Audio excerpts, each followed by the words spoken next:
Good morning, Amherst County Public Schools, and welcome to the 2019-20 school year. More specifically, welcome to our movie day. Today, you and your colleagues will have the opportunity to watch the documentary film Resilience. This viewing will serve as a continuation of the work that you and your schools began last week, culminating in our extremely motivating convocation speech by Dr. John Hodge. The film Resilience chronicles how childhood trauma impacts the cognitive, emotional, social, and physical development of children. You will learn about adverse childhood experiences, or ACEs, and a test that was developed to determine whether children have endured any of these experiences throughout their childhood. The goal of this viewing is not for us to learn how to give the test or use the data from this test, but to understand that so many of our students have had some form of adverse childhood experience, and to understand that no child is immune from these effects. These students sit in your class every day carrying the burden that you'll hear about today. Our charge then is, how do we help lessen the impacts of these adverse childhood experiences? First, watch this movie through the filter of how this impacts you and the students in your class and school. Second, after the movie, you will return to your school where your administrative team will lead you through a process that will lead to a commitment from you and your colleagues. This commitment will focus on actions your school will take during the school year to do the one thing that will best combat the impacts of adverse childhood experiences. That is building safe, stable, and nurturing relationships with your students and their families. In fact, research is now suggesting that the presence of supportive relationships is more critical than the absence of ACEs in promoting well-being. We discuss the merits of so many techniques and programs in improving the outcomes for our students. I'm convinced, however, that no technique or program will ultimately make an impact until the students in our school have developed deep and meaningful relationships with our adults. This is your charge this year, Amherst County. I'm excited to see this work and assure you it is the most important work we can do. Have a great 2019-20 school year.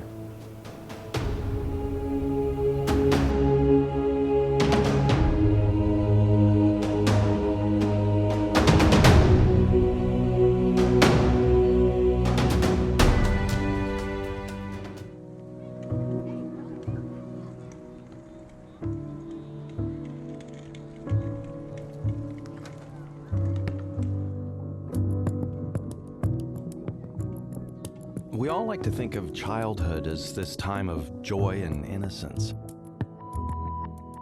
But, for many of us, it's just not true. We just pretend all those things don't happen. Our investment in the denial is so high. Kids are young, they're very resilient, they don't know what's going on, they won't remember anyway. Well, the child may not remember, but the body remembers. This is the biggest public health discovery we've ever seen. It blew my mind, just blew my mind. We didn't know that all of these kind of problems have a common cause. There was this incredible gee whiz effect. You mean adverse childhood experiences cause heart disease and lung disease and liver and cancer? The impact is on your behavior, it's on your learning, it's on your heart, it's on your DNA. Like, how do you deal with all that stuff? The biggest problem that we need to avoid is people not wanting to talk about it, or people not wanting to address it. We have a whole new body of knowledge now that could open up new ways of thinking about what we have up till now been seen as intractable, unsolvable problems. And if you can weave the science through these different sectors and get it into the hands of the general population, they will invent very wise actions. It's there, it's possible.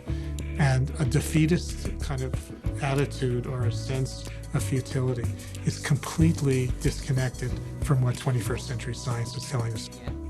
And we should be going after that like a bear.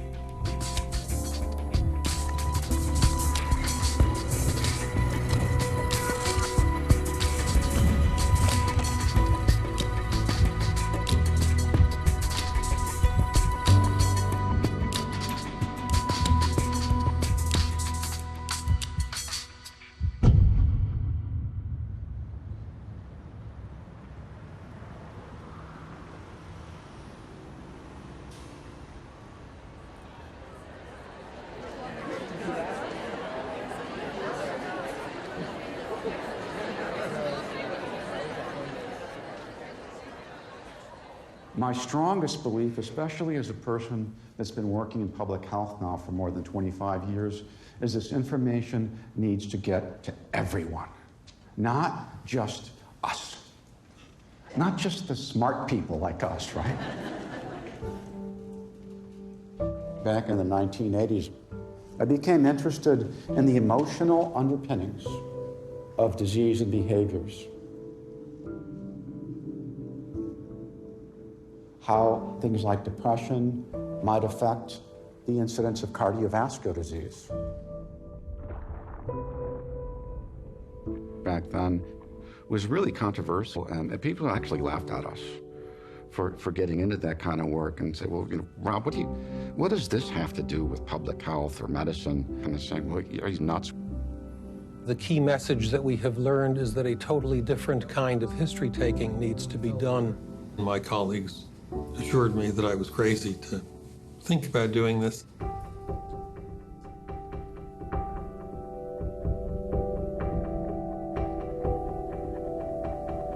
What one finds from this is quite important. Vince Folletti and I, we didn't know it, but we were working in parallel fields.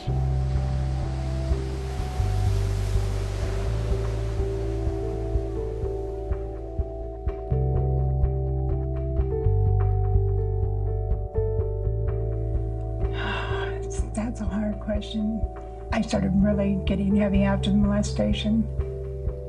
I started routinely inquiring about childhood sexual activity and was really overwhelmed because it seemed that every other person I was asking was providing me a history of childhood sexual abuse. And I vividly remember thinking, this can't be true.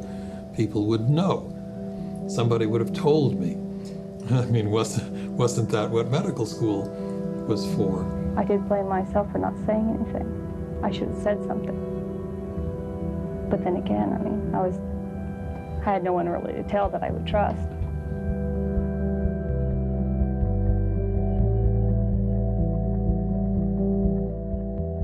Weight gain, most commonly. A good friend of mine at the CDC who was studying obesity met Vince. He commented to me, look, if what you're saying is true, it's got enormous importance for the country and for the practice of medicine, but nobody's going to believe your 286 cases, no matter how well you've studied them. He said, you need to talk to my friend Rob, who's looking at some of these emotional and psychiatric underpinnings of disease. What we need is a large, epidemiologically sound study with thousands of people in it. Let's pull this all together and show the big picture.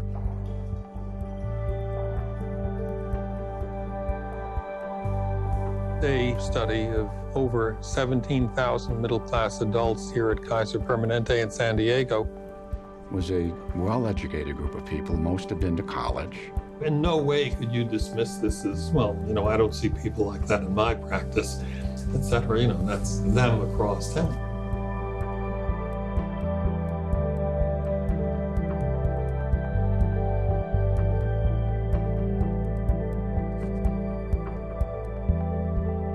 There are questions like, were your parents ever separated or divorced? Did your parents ever swear at you, insult, or put you down, or hit you so hard that you had marks or were injured? We ran into serious opposition. Touch or fondle your body in a sexual way. Was anyone in your household depressed or mentally ill, or your parents were too drunk or high to take care of your family? You can't ask patients questions like that. Did your father ever repeatedly hit your mother over at least a few minutes, or you didn't have enough to eat? You're going to cause people to decompensate. You may make occasional people suicidal. Did anyone in your household ever go to prison? As though it were generally agreed that repression is the best approach to life's traumas, certainly the most comfortable for other people.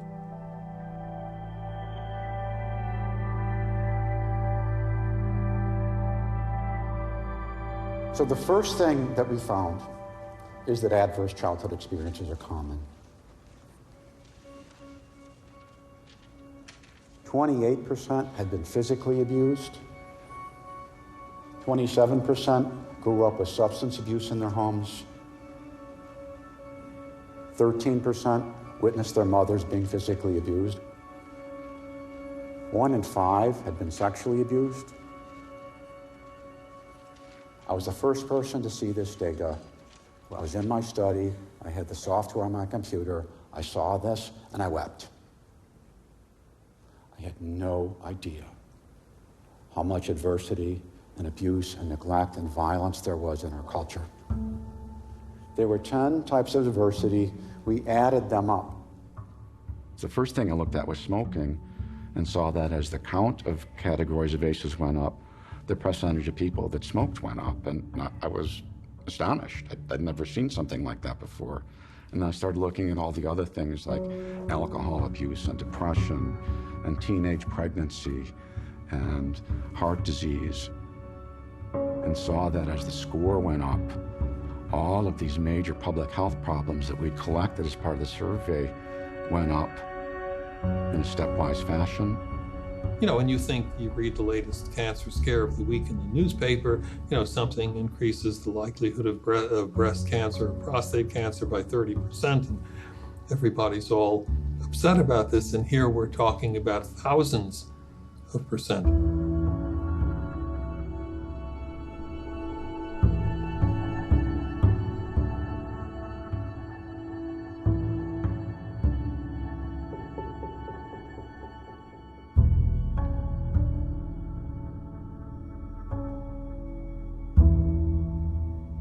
I think there was a sense of disbelief, and people actually said, Rob, this can't be true. Because if this were really true, somebody would have already known about it and would have been studied and published. So there must be something wrong with the way you did the study. So we had to go back and recheck everything we'd done, and of course it was all correct. And at that point it was clear to me that this was real, but that nobody wanted to know about it.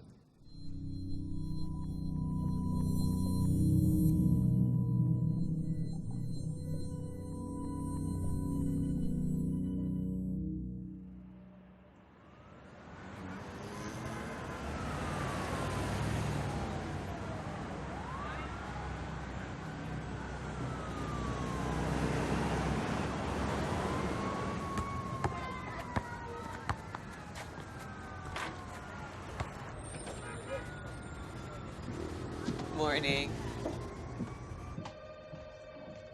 Hi, how are you? So for me, here's what's crazy. Should I start with your head or with your toes? With your ears, okay, all right, let me take a look.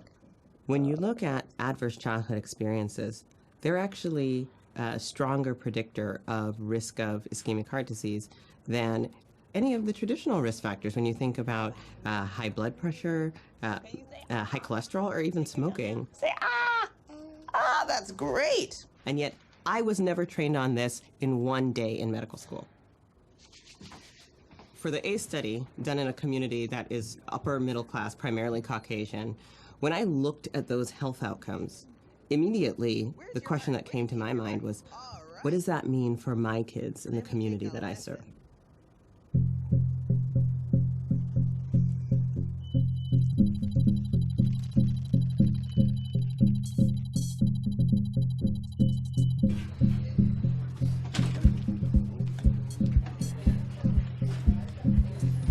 When I came to San Francisco, when I finished my residency in 2005, you looked at the Bayview Hunters Point neighborhood of San Francisco versus the Marina District or Pac Heights. If you're a child born in Bayview Hunters Point, your life expectancy is 11 years shorter if you're born in Bayview versus if you're born on the other side of town. I kept on asking the question, why is it that we're seeing this in these communities? Here in the Bayview, gun violence has killed 4 people just this month alone. It's the highest rate of homicides in the city of San Francisco. And it also has the highest rate of ambulatory care hospitalizations any neighborhood in cities. Heart disease, diabetes, you know, all of the above. 2 deadly shootings in the Bayview district of San Francisco. They happened late this afternoon, just minutes apart. The first shooting, 424 at Oakdale, less than 2 miles away. There were some things that you were struggling with And I think one of the things was his asthma management, but some of the things was school. Like we were not in that place with school. He was having a difficult time, right along with a lot of other kids there, having a difficult time switching over from a normal routine to being scared to going back to a normal routine. It was very difficult. A lot of families said, violence is a really big issue in our community. We need mental health services to help to deal with that. And do you know kids who have died? My friend Sean just died a couple weeks, last week. Somebody stabbed him. Part of the gang right up there. For a while, They came in for a regular physical, but he's been acting out in school. Okay. Auntie seems overwhelmed and feels like she needs tools. We had hired a psychologist who was also on site seeing families with me at the clinic. One day he came into my office and he said, "Have you seen this?" And he handed me the ACEPS study by Felitti and Anda. And honestly, it was like I was hit by a bolt of lightning. It was a total validation of what I was seeing in the kids that I was treating.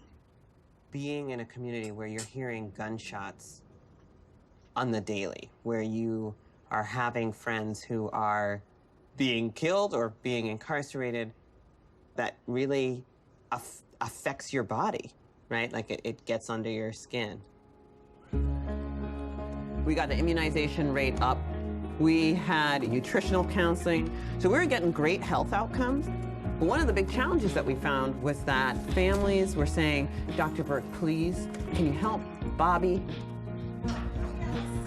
Come on and follow me. You gotta see Bobby. Bobby's falling out in class. He is hitting the kid next to him. He can't pay attention. He's running out of class. Please, Dr. Burke, he's got ADHD. Can you please put him on some Ritalin? And when I did a thorough history and physical, which is my job, it turned out that I couldn't make a diagnosis of ADHD, which is attention deficit hyperactivity disorder, because a lot of the kids I was seeing had so many traumatic experiences in their life. Okay. Now, if you take a kid who's been exposed to trauma, they also will have difficulty with impulse control, difficulty with regulating their behavior. The big difference is if you give a child with an overactive stress response a stimulant, what do you think is going to happen? It's not going to help. Feeling like And so I think people were seeing the behavior, but we're not getting to the root of what is causing the behavior. But there's actually something functionally changing in their brain. And it's interesting how much activity overall they have when processing all types of emotions: happy, sad, fearful, angry. We tend to divide the world of mental health separate from the world of physical health. But the body doesn't do that. The body's only one. Stressful or traumatic things can affect the health of kids. And so one of the things that we do here is that we screen all of our patients for what we call adverse childhood experiences, or these kind of stressful experiences in childhood. We don't need to know which ones.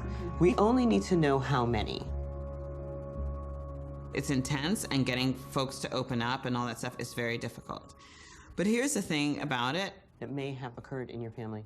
We found that for kids at the Bayview Child Health Center, if they had an ACE score 4 or more, they were 32 times as likely to have learning and behavior problems in school. 32 times as likely, right? Than if you had an ACE score of 0. The reality is that we all need a certain amount of stress, a certain amount of anxiety to perform well. If we don't care about that exam that we're gonna have tomorrow, we'll probably fail. If we're gonna cross the street and a truck is coming at us, we have release of adrenaline. We have release of a hormone that we call cortisol. We wanna jump out of there, and adrenaline and cortisol are gonna help us do that. So there's that good amount of stress. But if all day long you're feeling like a truck is coming at you, day after day after day, that's going to take a toll on the body. And the amygdala obviously here has greater activation in the PTSD. We were able to image children that had experienced trauma and compare those brain images with children that didn't have an experience of trauma, didn't have symptoms. Right, an exaggerated fear response. An exaggerated fear response with decreased activation in areas that we need to control that emotion, in the frontal areas. Exposure to early adversity and trauma literally affects the structure and function of children's developing brains. So the kid next to them hits them, or the teacher reprimands them in a way that they're uncomfortable with, right? Literally what they're feeling, that activation is like there was a truck coming at them. You can give something that will mask symptoms, right? For example, if someone has a cough, right, you can give them a really strong cough serum that will suppress their cough. But if it's because they have tuberculosis or lung cancer, then what you're doing is merely masking the symptoms while the disease process continues to fester. We know what's happening in children's brains and bodies with the experience of toxic stress. So the question now is, what do we do about it? You know, if I had to boil this down to one thing for people to learn from this science, it's to totally put to bed forever this sense that children who are born under disadvantaged circumstances are doomed to poor life outcomes. The science is saying that's just not true. You know, it's a thread that's gone through all that I really love to highlight here, partly because, you know, we're all soulmates on this issue, right? So there is a part of the world that really is invested in studying development, right? And then there's another part of the world.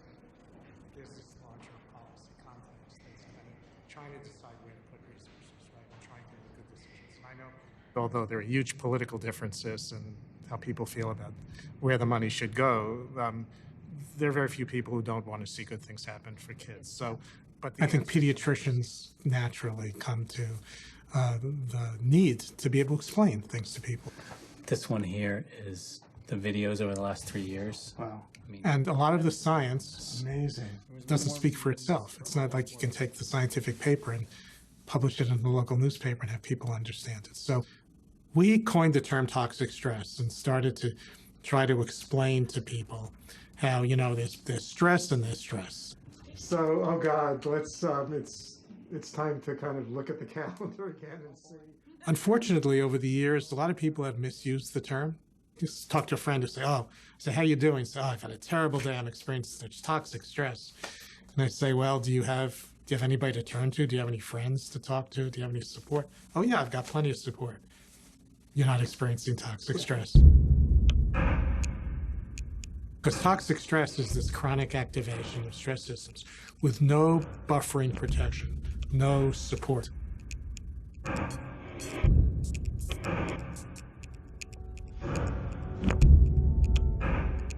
We don't say to the people who got cancer, why don't you suck it up and be like the person who didn't get cancer, right?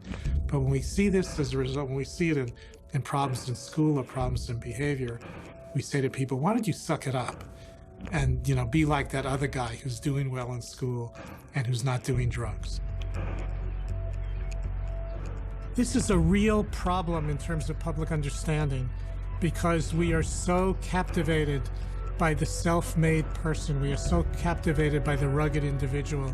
We are so caught up in this sense of pull yourself up by your bootstraps and get over it. But the problem is when you're very young, when you're a baby, when you're a toddler, you can't pull yourself up by your booty straps. Everybody likes to talk about resilience and say kind of, what's resilience? And the one thing we know about it from a science point of view is it's not something you're born with. It's something that gets built over time. Can you learn how to deal with conflict constructively when you grow up hearing your parents screaming at each other every other night? Can you learn how to focus your attention when you live in a neighborhood where you hear gunshots and sirens?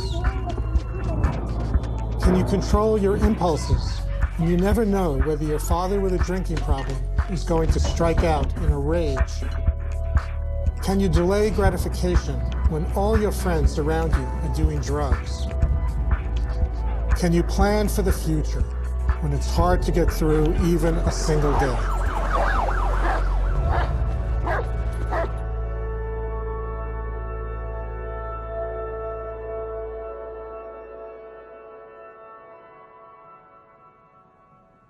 A few women we spoke with in the projects who said what they loved about the project was it started by asking them on day one what they needed as people, rather than starting with how they could be better parents. You know, 'cause they Is it easy? No. You know, it's going to take a lot of ingenuity, of course.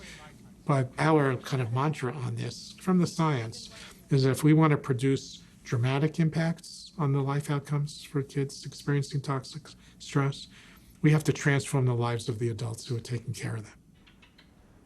We need to do more than give parents information and advice. We need to do more than tell them to talk to their kids more and read to their kids. We need to build their capabilities in areas like planning and monitoring and problem solving and impulse control. So this would be a real human capital investment in an intergenerational approach to this, as opposed to just telling people to do better. Being part of changing the field, right? And the good news is that we have programs all over the country that are putting this science into action on the ground.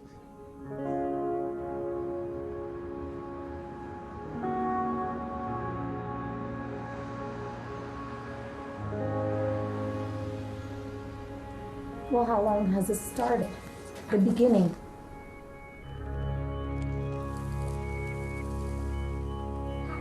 My kids are 16, 15, 9, 7, and 1. I have 4 baby fathers. I ended up in the hospital last Saturday with chest pains. And they said my heart was okay. So what was the cause? Anxiety.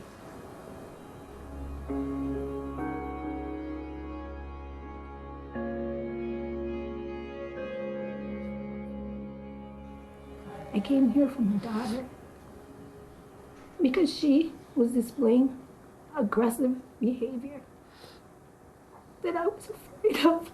She's 9. I was afraid of my daughter. I didn't want her to be like that. I came here for her. I sat in a session and her doctor said, "You need help."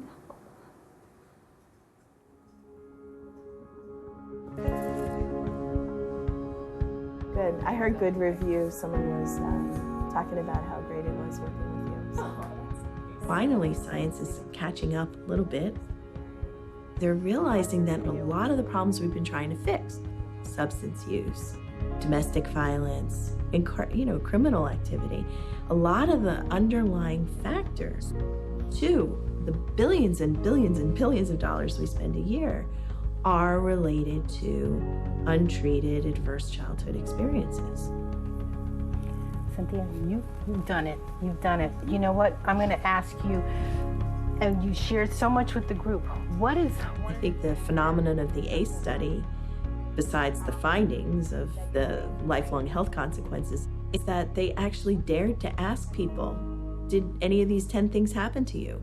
So based on some of the stuff that you went through as a child, is certainly impacting your life today.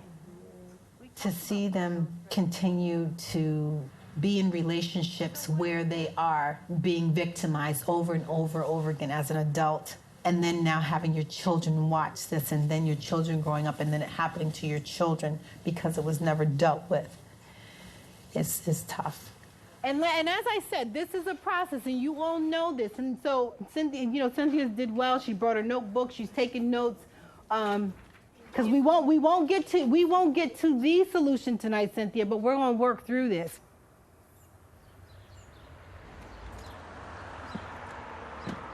We're headed over to Cynthia's house. Cynthia is one of the women that participate in our multifamily group.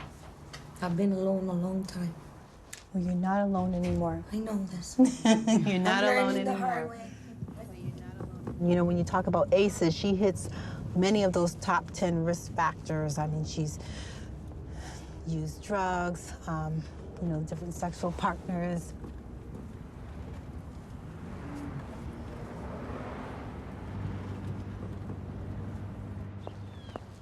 By going in the home, you don't make them feel that they are less than, that they are somebody and that they do matter. Hi, you're upstairs? That allows him to open up a little more. So you... Yeah, I had to call the cops. You had to call the police on him? Yeah, he didn't want to leave. I was in the back door, banging and kicking and screaming at me. Max was scared, Naomi was scared. He had to go, sorry. Do you feel like you need to get a restraining order? If he comes around again, I will. So that's why your children missed the bus this morning?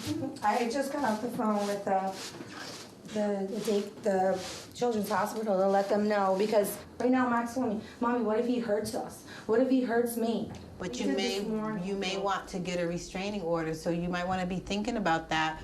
All right, so at least that part's clean. You feel better? Yeah.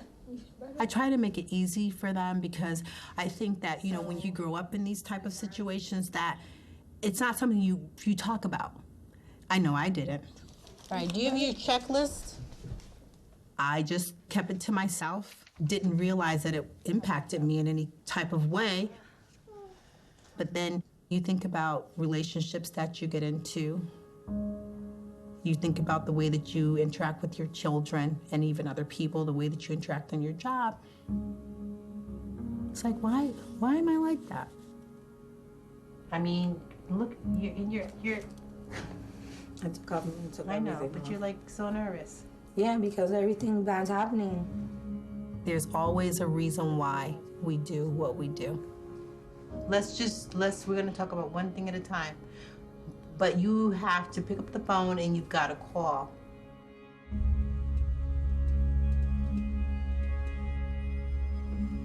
And I remember being in a relationship when I was in high school. And it went from, this low scale to this high scale where he actually took me out of school in front of, other students and the teachers, and nobody intervened.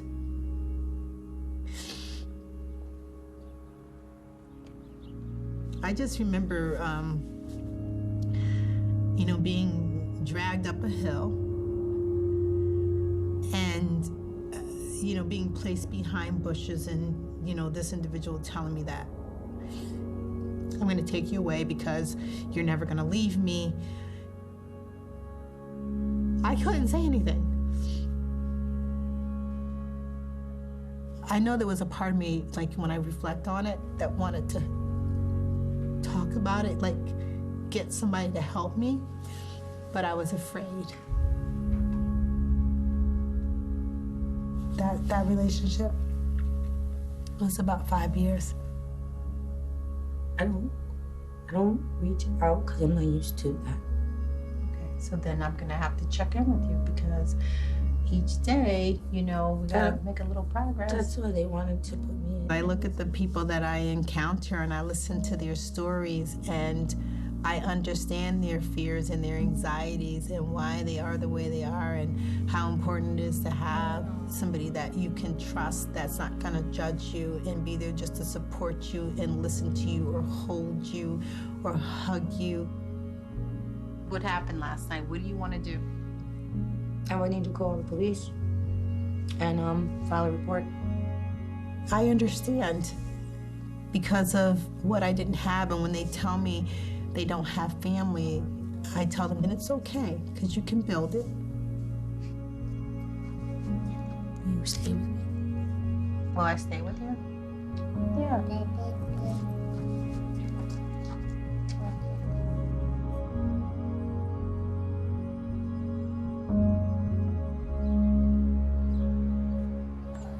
Keep going. You're doing great. Come to me. What's that word? How did you figure that out? Cause I read the sight words. You do know your sight words, but eat? That's not a sight word. How did you figure that out? Cause you helped me. Me? No, ma'am. Who figured it out? I did. Did you figure it out? Pat yourself on the back. This is how the second graders do it, kindergarten kids. This is it. Don't you tell me you can't be a writer, sister. Look, I'm watching you write. Let's check it. You ready? Show me monsters again. Show me. I never saw myself as a kindergarten teacher, but I'm exactly what I'm supposed to be doing. Seeing their little kindergarten missing teeth faces. I love it. Stand. Check yourselves. Make sure you've got control. Show me control. You're making me worried that you're going to get hurt. You know, it's not just the kids who are jumping off the tables you have to worry about. It's the ones that just are really quiet and drawn back. And you're like, okay, it's not that they're shy. Something's going on with them. Something's happening in their world that they're either protecting themselves and not getting involved, or something's bothering them, but that it's bigger than they are. There's that sad face. Something from a long time ago. Head down and grab the stick. I think one thing adults fail to do for children is recognize that kids have stress. Because our stress seems so much more important because it's mortgage and how will I provide food. But the kids experience traumatic things that may not seem really big to us, but are important to them, and it could hamper their success.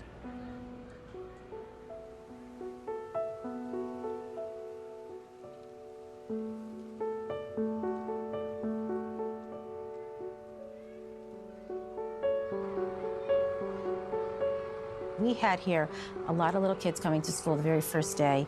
They got off of a bus. They couldn't tell us their name. They didn't know their family's name. We had a lot of kids being extremely emotional, not just because it was the first day of kindergarten, but this continued on. And I knew it wasn't because they were bad or they didn't want to behave, but kids, if they were acting out, there's a reason they're acting out. They can't articulate what the problem is because they don't have the skills to articulate it. I remember thinking, we've got to do something.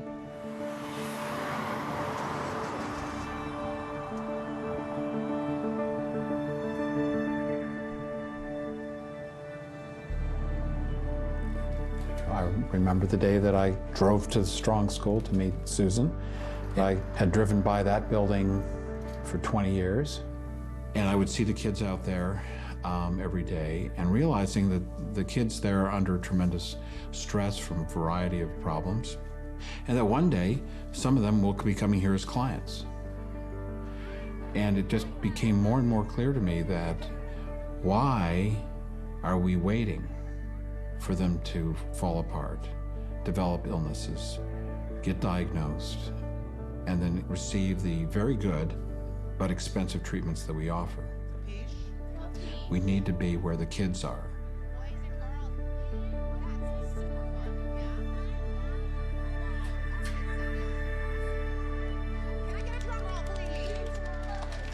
So, who knows what time it is?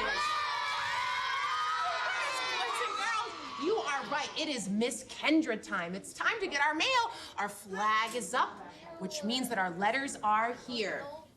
By using techniques to allow them to express what their worries are and their stress, to lower their experienced stress. Boys and girls, what do we do before we get our mail? Miss Kendra! That's right, we do Miss Kendra's list. And We're going to be able to help them maintain their resilience, and that's our goal. Would anybody like to hear the legend of Miss Kendra? Okay. They really want to believe in Miss Kendra. Once upon a time, not too long ago, Miss Kendra lived near here.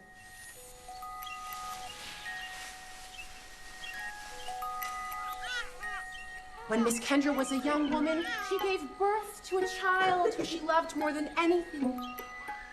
But sadly, the child died around the age of 10.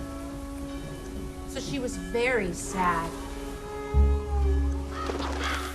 Now, when Miss Kendra used to walk to work in the morning, she'd often stop at a school. She thought if only every child was safe. So she got permission to volunteer at the school, and she would stand at the front door greeting the students as they came off their buses. So one day, Miss Kendra began asking the students, "Hello, how are you? Are you okay?" Yes. Yes, the students liked being asked, and they appreciated being asked even when they were doing okay. But as the days went on, she began to ask deeper questions and harder questions like, have you been left alone? And is anyone at home sick? And are you being hurt? So as the years went on, all the questions that Miss Kendra asked became known as Miss Kendra's List! That's right, they became known as Miss Kendra's List. Who's ready? Repeat after me. No child should be punched or kicked. No child should be punched or kicked. That's right.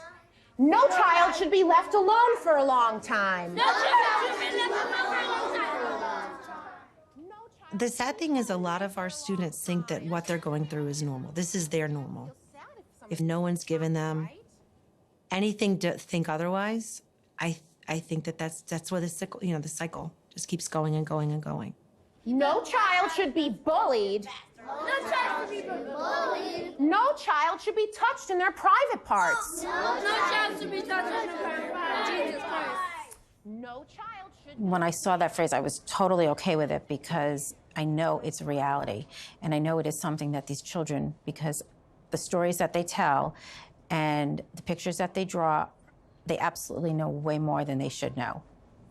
And I think when you start to address it early on, like when they're 4 and they're 5, and they hear the same message that you're cared for, no child should be punched or kicked.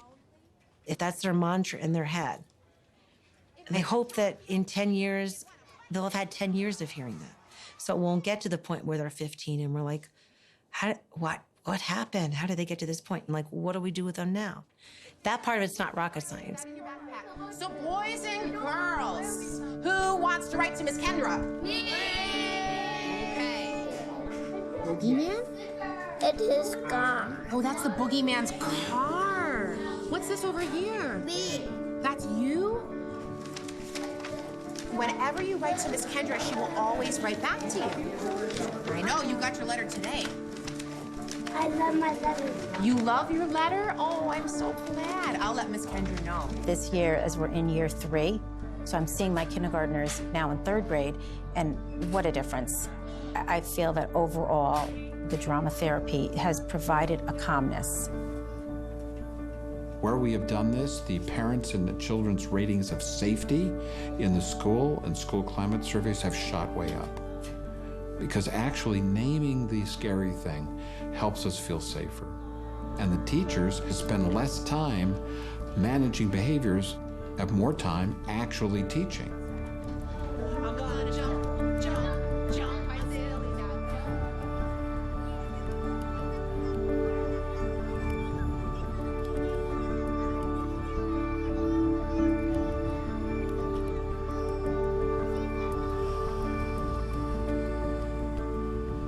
Many strict school reform programs have what's called this no excuses policy.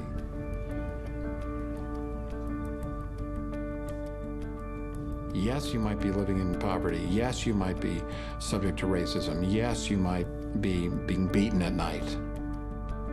But that's not an excuse not to perform in school. Our approach is not that it is an excuse. Our approach is that we need to deal with it. We're not there to say, therefore, you don't have to do your schoolwork.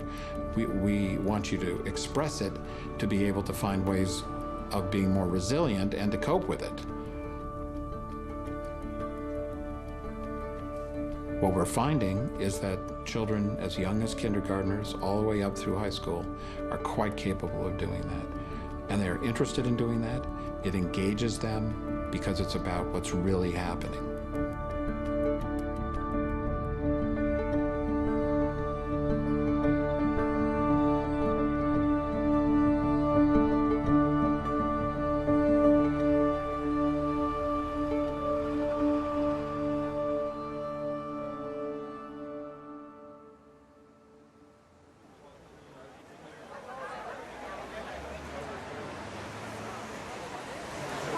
Welcome. Thanks so much for coming. We were saying, what are we going to do? You're like in the Bay Area right now. There was a certain point where I feel like I was recognizing I can sit here with this child in this exam room and kind of be doing the same thing day after day after day. But recognizing this isn't just an issue for kids in Bayview. Welcome to the Center for Youth Wellness building. The day is finally here. Congratulations. We came up with this vision and put forth a plan to create a one-stop center dedicated to the prevention, screening, and healing of young people exposed to toxic stress. It's incredible work, and it truly will be a model for the country. We did it. Okay. Currently, much of medicine sees this as a social problem. Good morning, my dear. And it falls into this tricky area that folks kind of don't want to touch. Right? Because we don't want to say a child has an unhealthy brain. Yeah. The brain is adapted to their environment. For me, I view it as very much like a neurochemical problem, an endocrine problem, a problem of chronic inflammation. And figuring out how to solve that feels like it's very much within the purview of medicine. Can I get a high five? Can I get a high five? I'm very happy to hear that you are doing better in school. I want to ask you, do you feel like any of the interventions that we have been doing have been making a difference? Absolutely. I think they've made all the difference in the world. We know that there are things that we can do to intervene. Number one is universal screening for adverse childhood experiences at the Well Child Check as part of every kid's physical. His ACE score was a 5. Then, once you've identified that this child has 4 ACEs, or they have 3 ACEs, and they have symptoms that are going along with that, then the question is, what do we do? The current state of the science says, number one, we need to start by reducing the child's dose of adversity. If I see a kid in clinic and they have lead poisoning, the first thing I'm going to do is reduce their dose of lead. Someone from the county goes out to the house and figures out how to do a lead abatement, right? It's literally the same thing. So we use a nurse home visiting model to figure out what are the challenges that the family is dealing with and really see it from their perspective. In many ways, right, the cure for toxic stress is strong parental buffering. Whatever is the best for them, that's all I want. And so recognizing what are the natural and endemic strengths that we can use to strengthen that parent as a buffer. Everything that you've gone through and wanting a better life for yourself and for your children, with them seeing you be persistent, they're going to be persistent as well. You know, good old-fashioned therapy, right? Still works. And we know that mindfulness, and in particular meditation, it really helps kids to be able to identify when they're having that feeling and giving them tools to be able to bring their systems back under control. There's a lot that you can do with nutrition, exercise, maintaining really good sleep hygiene. And then, of course, we do education. I think education is really key around ACEs and toxic stress. But so her dad moved out for a period of time. Do you notice her being a little bit more anxious or anything like that? Yes, she is. Okay. Okay. Because just as we know, back in the day, parents used to smoke in the car with all the kids in the back with the windows rolled up because they didn't know that secondhand smoke was really bad for kids. Do you think that she may have internalized some of that? Yeah, I do. Yeah. That experiencing toxic stress, it actually affects the child's development. That's something that many parents don't understand because it's not immediately intuitive. Understand how to help her manage her anxiety, given the situation that's happened at home. Yeah. Yeah. That Okay. would be helpful. Sounds good. All right. Yeah.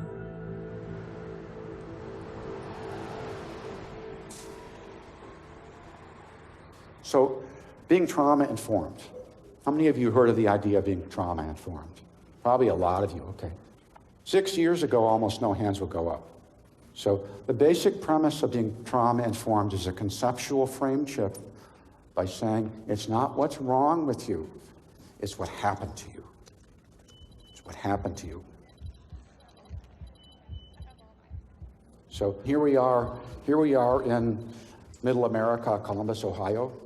This is a well-educated group of people here, right? We have social workers, psychologists, healthcare providers, law enforcement. What we're going to try to do here is each one of you has something called Finding Your ACE score that's in your packet.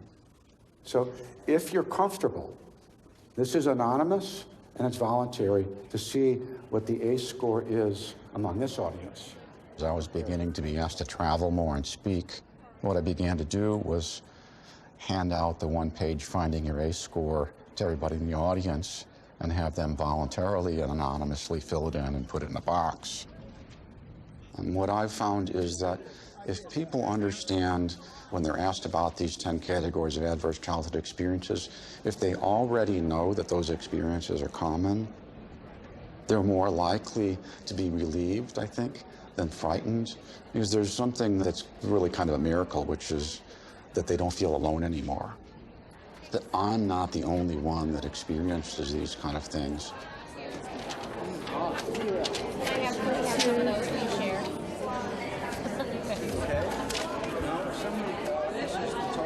Those are the total circles.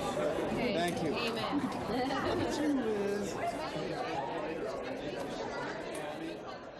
Okay, so here is, on this table, is the ACE scores. We have the ACE scores for the Kaiser Permanente population, and what we see for us today is that at the low end, there's much fewer people with ACE scores of 0 or 1. And as you go down to ACE scores where you really see things change is at ACE scores of 4 or more. 34% of people in this audience have ACE scores of 4 or more, which is more than double that of what we saw in the Kaiser Health Plan. So this is something that I use as a tool to say, where are the adversities? Is it out there in people that we treat? Is it out there in certain communities? Or is it everywhere? And it's something that I see universally when I do the ACE scores of audiences. Actually, the highest ACE scores that I ever got were at the annual meeting of the American Academy of Psychotherapists. So the intergenerational cycle. Taking the test was really interesting to just stop and think about, what have I experienced? What have I gone through? How has that shaped me? And when you see the correlation between the adverse events and then the increased risk for all kinds of stuff, we are a sum of everything that we have lived. For the ACE scores that I did have, it made me reflect on, okay, how did healthy doses, having a healthy relationship and a healthy community, help me combat that adversity? I took the ACE evaluation, and I got a score of an 8, and it brought back a lot of memories about things. I mean, I'm 65 years old, and I guess what's important about that for me is not to dwell on that so much, but to try to have some impact on other people around me, and maybe not let them get as old as I got before I finally started dealing with it, you know, started figuring out how to live my life. We've had these little disruptive innovations that's probably the more uncomfortable part, because my number wasn't 0 or 1. But if you know what your score is and you know that you have these risk factors, then you have the ability to do something about that. And it's not just those kinds of things that happen in the psychiatric field, but you know, like COPD, heart disease, those kinds of things. And as a nurse, I'm looking at, wow, that, you know, we could intervene. We could prevent that. A question, but you asked what some of us were doing, and our police force in Dayton, Ohio, wanted me to come and do training on trauma-informed care approaches. This is public health information that everybody in the country really should be exposed to and understand and be safe with.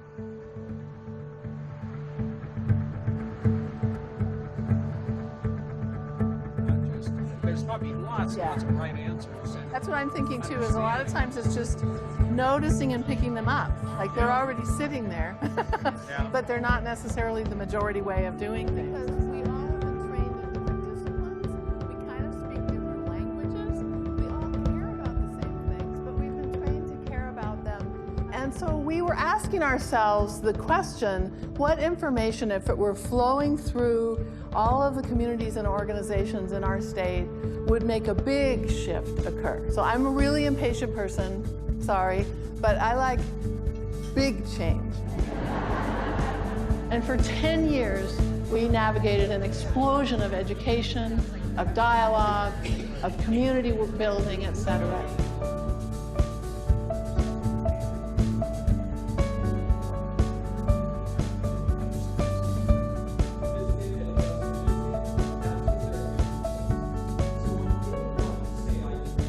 And if you can weave the science through these different sectors and get it into the hands of the general population, they will invent very wise actions.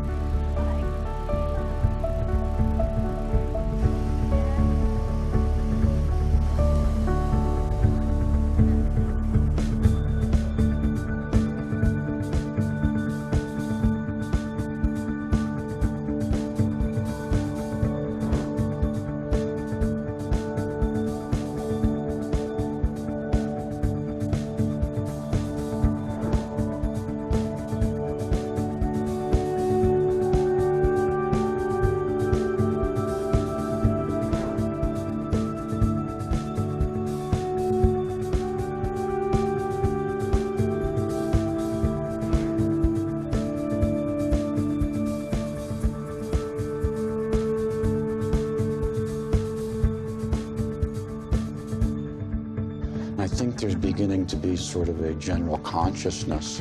The people from all of these different interest groups, they believe what they see in examples from other states. And I think people really want this to happen. Later on, if an old saying, like you can lead a horse to water, but you can't make him drink, but you can make him thirsty.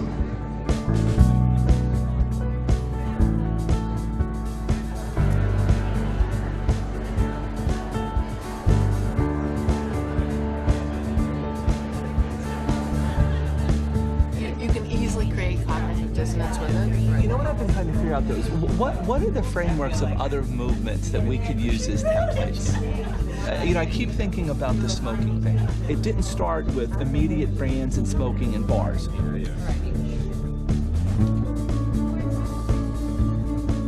But clearly the big question is, what's next? Resilience is not something that's just a matter of grit and determination. It's not a matter of writing a prescription. It's hard work, but the answer and the promised land, I really believe, is within our grasp.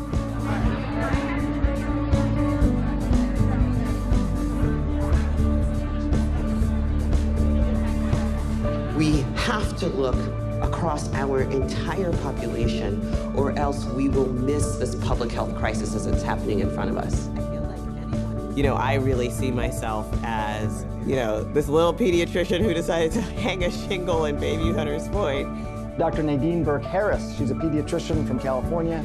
Yeah, so the term adverse childhood experiences comes from the seminal study that was done by the CDC. I've been surprised at the reception that folks, when they see the science, say, wow, this is something we need to do something about. Ladies and gentlemen, the 2013 Gold Foundation Humanism Medicine Award, Dr. Nadine Burke-Harris.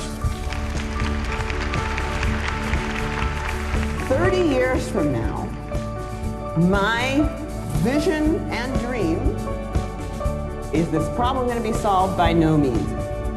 But the policy landscape, the treatment infrastructure, the research dollars, the attention and investment, all of this will be so embedded in the infrastructure that I will have my, my grandkids on my knee, and I'll be explaining to them about back in the day when this thing of toxic stress was just emerging, and can you believe we didn't have all the systems that we now have in place?